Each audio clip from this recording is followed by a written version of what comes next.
बहुत समय पहले की बात है। एक गांव में एक बूढ़ी माँ अपने बेटे के साथ रहती थी। बेटा रोज खेतों में काम करता था और बूढ़ी माँ घर संभालती थी। माँ अपने बेटे से बहुत प्यार करती थी और रोज उसके लौटने पर खाना तैयार रखती थी। एक बार गांव में अकाल पड़ा, खेत सूख गए, पानी खत्म हो गया और खाने की चीजें मिलना मुश्किल हो गया। बेटा बहुत चिंतित रहने लगा। उसने सोचा, अगर माँ न रहे तो एक पेट कम होगा। वह अपनी बूढ़ी माँ को जंगल में छोड़ आया। तभी माँ ने बेटे को कहा, बेटा, तुम अपने ध्यान रखना, कभी भूखा पेट मत छोड़ना। बेटा चुपचाप लौट आया। कुछ समय बीता, अकाल खत्म हो गया, खेतों में हरियाली लौट आई। पर बेटे का मन हमेशा दुखी रहने लगा। उसे माँ की बात याद आती रही। वह भागा भागा जंगल गया और अपनी माँ को खोज निकाला। माँ अब भी वहां एक पेड़ के नीचे बैठी थी। बेटे ने माँ से माफी मांगी और उसे घर ले आया। इसके बाद उसने कभी भी अपनी माँ को अकेले नहीं छोड़ा और सेवा में कमी नहीं आने दी। ये कहानी से हमें यह शिक्षा मिलती है कि इस माता पिता का साथ कभी नहीं छोड़ना चाहिए। उनके आशीर्वाद से ही जीवन में सुख और सफलता मिलती है। बहुत समय पहले की बात है।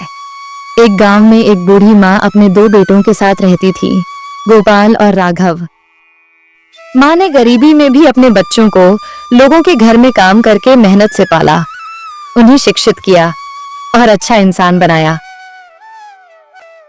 कुछ सालों बाद दोनों बेटे ने नौकरी की और शहर जाकर बस गए।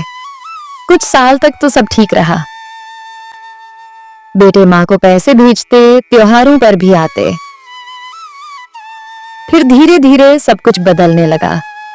माँ की उम्र बढ़ती गई, बेटे भी माँ को भूल गए। माँ जब भी बेटों को चिट्ठी में कहते, मेरी उम्र हो चुकी है, मुझे तुम लोगों के पास ले चलो, तब बेटों ने, हमारे पास समय नहीं है, आप गांव में ही ठीक हैं। इस तरह से माँ को नकारते रहे। माँ चुपचाप सहती रही। एक दिन माँ ने गांव के सरपंच से कहा, मुझे कुछ जरूरी काम है, क्या तुम मेरे बेटों को बुला सकते हो? कह देना मेरी जमीन और गहनों की बात करनी है। संदेश पाकर दोनों बेटे दौड़े दौड़े गांव चले आए। माँ ने दोनों बेटे को बैठाया, प्यार से खाना खिलाया और कहा, मुझे खुशी है कि तुम लोग आए। अब सुनो, मेरी सारी जमीन और गहने मैंने गांव के स्कूल और अनाथालय को दान कर दिए हैं। दोनों बेटे सन्न रह गए। माँ मुस्कुराई और बोली, मैंने तुम लोगों को बार बार कहती रही, तुम लोगों ने मेरी कोई बात नहीं मानी। तुम्हें मैंने जीवन दिया, पाल पोस कर बड़ा किया, तुमने मेरे साथ नहीं निभाया। अब मैं अपना बचा जीवन उन बच्चों के लिए जीऊंगी जिन्हें सच में माँ की जरूरत है। शिक्षा। हमें इस कहानी से यह शिक्षा मिलती है कि माँ केवल ममता की मूरत नहीं, बल्कि आत्मसम्मान की भी मिसाल होती है।